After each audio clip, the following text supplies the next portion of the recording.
కోల్కతాలోని హోరాలో తీవ్ర ఉద్రిక్త పరిస్థితులు ఏర్పడ్డాయి. జూనియర్ వైద్యురాలిపై అత్యాచారం జరిగి ఏడాది పూర్తయిన సందర్భంగా హౌరాలో బీజేపీ ఆందోళన చేపట్టింది. బాధితురాలికి న్యాయం చేయాలంటూ బీజేపీ నేతలు కార్యకర్తలు డిమాండ్ చేశారు.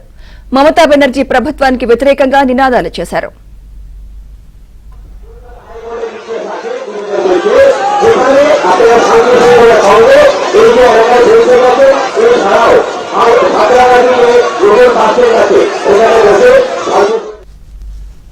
ఆర్జీకర్ ఆసుపత్రిలో జూనియర్ వైద్యురాలిపై జరిగిన అత్యాచార ఘటన దేశవ్యాప్తంగా తీవ్ర దుమారం రేపింది. బాధితురాలికి న్యాయం చేయాలంటూ దేశమంతా ముక్త కంఠంతో నినదించింది.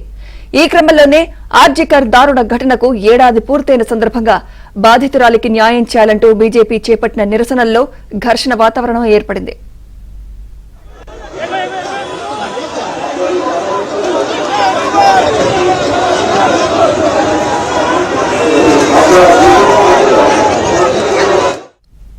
ఈ ఆందోళనలో బీజేపీ నేతలు కార్యకర్తలు పెద్ద సంఖ్యలో పాల్గొన్నారు.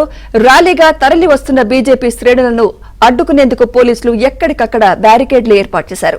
బీజేపీ శ్రేణులు బ్యారికేడ్లను దాటేందుకు ప్రయత్నించాయి.